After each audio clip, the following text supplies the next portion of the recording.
ஒவ்வொரு மாசமும் பௌர்ணமி அன்னைக்கு திருவண்ணாமலை கிரிவலத்துக்கு லட்சக்கணக்கான மக்கள் போறதா நியூஸ் பேப்பர்ல படிக்கும்போது நமக்கும் ஒரு நாளாவது கிரிவலம் போகணும்னு ஆசை இருக்கும்.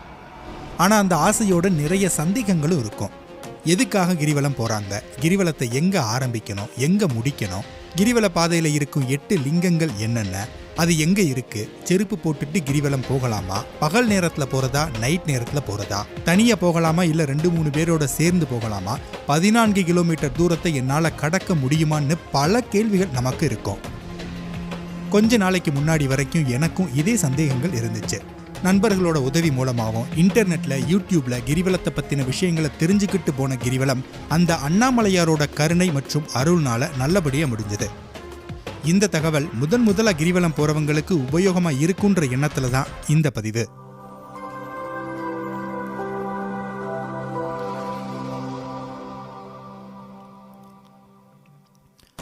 முதல்ல இந்த கிரிவலம் எப்படி உருவானதுன்ற வரலாறை நாம தெரிஞ்சுக்கணும். திருவண்ணாமலை கிரிவலத்துக்கும் கார்த்திகை மகாதீபத்திற்கும் நெருங்கிய தொடர்பு இருக்கு. ஒரு சமயம் திருக்கைலாயத்துல ஆழ்நிலை தியானத்துல இருந்த சிவபெருமானோட கண்களை அன்னை பராசக்தி விளையாட்ட மூடியதால இந்த பிரபஞ்சமே இருண்டு போனது. அதன் காரணமா எல்லா ஜீவராசிகளும் துன்பத்திற்கு ஆளாகின. இதனால ஏற்பட்ட பாவத்தை போக்க அன்னை பார்வதி பூலோகத்துல காஞ்சிபுரம் கம்பை நதி கரையில அன்னை காமாட்சியா தவம் இருந்தார். ஒரு நாள் அந்த நதியில ஏற்பட்ட வெள்ளம் அன்னையோட லிங்கத்தை அடித்து செல்ல முற்பட்ட போது அன்னை பார்வதி அந்த லிங்கத்தை தன்னோட மார்பால கட்டி அணைக்க, அதனால அன்னையோட பாவம் நீங்க சிவபெருமானும் அன்னைக்கு காட்சி கொடுக்கிறார். அப்போது அன்னை பார்வதி சிவபெருமான் கிட்ட அவரை விட்டு எப்போதுமே பிரியாதபடி இருக்க அவரோட உடம்பின் இடபாகத்துல தனக்கு இடம் வேண்டும்னு கேட்க, அதற்கு சிவபெருமான் அன்னையை திருவண்ணாமலைக்கு சென்று தவம் இருக்கும்படி கூறுகிறார். அவ்வாறு அன்னை உமையும் அங்கே சென்று தவம் இயற்றுகிறார். அந்த சமயத்துல கார்த்திகை மாதத்தில் பௌர்ணமியும் கிருத்திகையும் சேர்ந்த ஒரு நன்னாள்ல மலை உச்சியில ஒரு பிரகாசமான ஒளி தோன்றி அன்னையிடம் மலையை இடதுபுறமாக சுற்றிவான்னு அசீரியும் ஒளித்திருக்கு. அதன்படி கிரிவலம் சென்ற அன்னையை அழைத்து தனது மேனியில் இடது பாகத்தை அழித்து ஆட்கொண்ட சிவபெருமான் அர்த்தநாரீஸ்வரராக காட்சியளித்தார். அந்த இடம்தான் கிரிவல பாதையில இருக்கும் நேர் அண்ணாமலை ஆலயம். இதை நினைவு கூர்ந்தே அண்ணாமலையில் மகாதீபமும் ஏற்றப்படுது. இப்படித்தான் திருவண்ணாமலையோட கிரிவல வழிபாடு உருவாகி இருக்கு. சிவபெருமானோட திருவடிகளை அடையணுன்ற எண்ணத்தோட நாம கிரிவலம் மேற்கொண்டா அதற்கு பலம் நிச்சயம் உண்டுன்றத இந்த வரலாறு நமக்கு உணர்த்துது. இனி கிரிவலம் போறதுல இருக்கிற சந்தேகங்களை பார்க்கலாம். முதல்ல யாரெல்லாம் கிரிவலம் போகலாம்னு பார்த்தா, பக்தியும் கொஞ்சம் உடல் வலிமையும் இருக்க யாரும் கிரிவலம் போகலாம். இந்த கிரிவலத்துல நமக்கு வர்ற முதல் சந்தேகம், கோவில்ல அண்ணாமலையார தரிசனம் பண்ணிட்டு கிரிவலம் போறதா இல்ல கிரிவலம் முடிச்சிட்டு அண்ணாமலையார தரிசனம் பண்ணலாமான்ற குழப்பம் இருக்கும். இது நாம கிரிவலம் பகல்ல போறோமா இல்ல நைட்ல போறோமான்றது பொறுத்தது. கிரிவலம் பகல்ல தான் போகணும் நைட்ல தான் போகணும்னு எந்த சாஸ்திர விதியும் சொல்லப்படல. இது முழுக்க நாம முடிவு பண்றதுதான். எனக்கு வெயில் பத்தி எல்லாம் எந்த பிரச்சனையும் இல்லை, என்னால பகல்லையே தாராளமா நடக்க முடியும்னு சொல்றவங்க பகல்லையே கிரிவலம் போகலாம். என்னால வெயில நடக்க முடியாது, நடந்து பழக்கம் இல்லைன்னு சொல்றவங்க சாயங்காலம் ஒரு 5 மணிக்கு கிரிவலம் துவங்குறது நல்லதா இருக்கும். இதுல செருப்பு போடாம நடந்து பழக்கம் இல்லாதவங்க வெறும் காலோடு நடந்தா ஒரு 2 கிலோமீட்டருக்கு மேல அவங்களால நடக்க முடியாது. அப்புறம் கிரிவலத்தை முடிக்கிறதுல கஷ்டம் ஏற்படும். அதனால ரப்பர் செருப்பு போட்டு நடக்கிறதோ அல்லது சாக்ஸ் போட்டு நடக்கிறதோ நல்லது. செருப்பு போடாமத்தான் கிரிவலம் நடக்கணும்னு பெரியவங்க சொல்லியிருக்காங்க. ஆனா அவங்க சொன்னப்ப இருந்த கிரிவல பாதை இப்போ இல்ல. இப்போ வெறும் தார் ரோடும் சிமெண்ட் பிளாக்கும் தான் இருக்கு. பக்தியை மனசுல வச்சுட்டு செருப்பையோ அல்லது சாக்ஸையோ காலில் மாட்டிட்டு கிரிவலம் போனாதான் 14 கிலோமீட்டர் பயணத்தை நம்மால முழுவதும் கடக்க முடியும். குறிப்பா முதலா கிரிவலம் போறவங்களுக்கு இது ரொம்ப முக்கியமான ஒரு விஷயம்.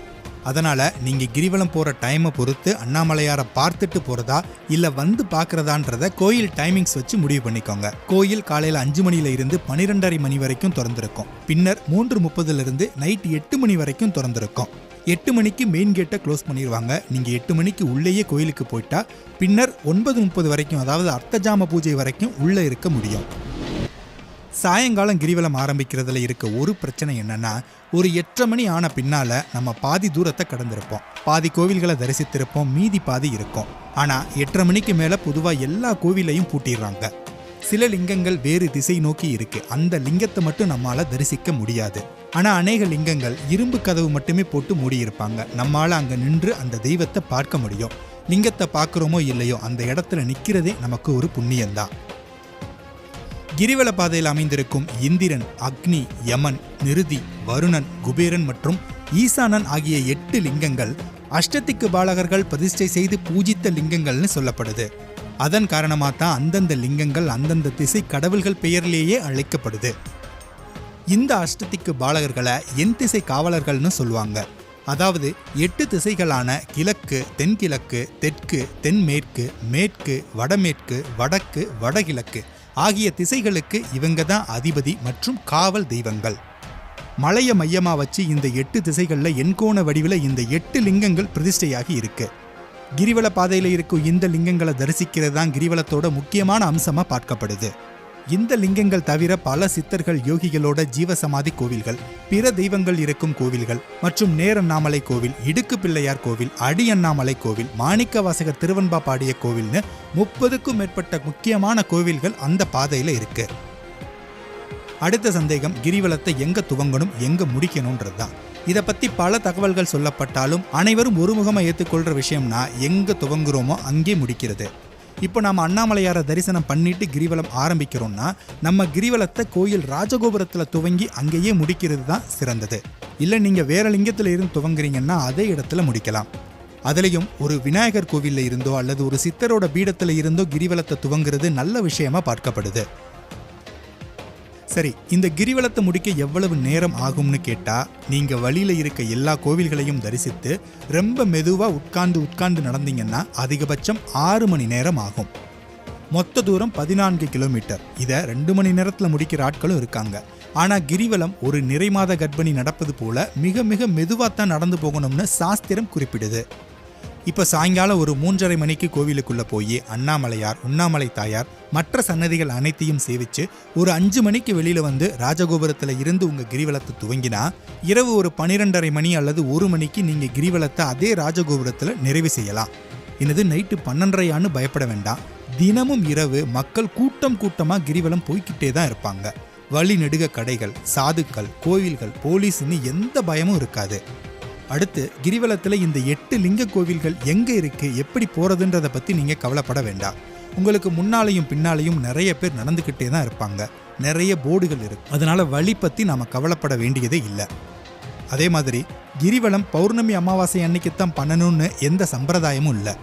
கிரிவலம் உருவானது ஒரு பௌர்ணமி தினம் என்பதால தான் மக்கள் அன்னைக்கு அதிக அளவில் போகிறாங்க. நம்மால் என்னைக்கு முடியுதோ அன்னைக்கு போகலாம், அதில் எந்த தவறும் இல்லை. கிரிவலத்துக்கு போகும்போது முடிஞ்ச அளவுக்கு கையில் எதுவுமே எடுத்துக்காம போங்க. அந்தந்த கோவிலுக்கு முன்னாலேயே நிறைய கடைகள் இருக்கு. பூ, விளக்கு எல்லாம் வாங்கி அங்கேயே ஏற்றிக்கலாம். பாதையில் நிறைய கடைகள் இருக்கு. நீங்கள் எங்கே வேணுமோ அங்கே தண்ணி பாட்டில் வாங்கி உபயோகிக்கலாம். ஒருவேளை மழை வர்ற மாதிரி இருந்தால் மட்டும் ஒரு கொடையை எடுத்துக்கோங்க. கிரிவலம் ஆரம்பிச்ச பின்னால முதல்ல நாம தரிசிக்கிறது இந்திரலிங்கம். இந்த கோவில் ராஜகோபுரத்துக்கு பக்கத்திலேயே இருக்கு. அடுத்து அக்னிலிங்கம். இந்த கோவில் கிரிவல பாதையில இருந்து வலதுபுறத்துல கொஞ்சம் தள்ளி ஒரு சந்துக்குள்ள இருக்கு. அதை தாண்டினோம்னா அக்னி தீர்த்தம் வரும். இந்த அக்னி தீர்த்த கரையில தான் தவயோகி ஆதி சிவபிரகாசர் கிட்ட பேரூர் ஆதீன ஆதிகுரு சாந்தலிங்கர் தீட்சை வாங்கி இருக்காருன்னு சொல்லப்படுது. அதை கடந்து வரும்போது மகான் சேஷாத்ரி சுவாமிகளோட ஜீவசமாதி கோவில்.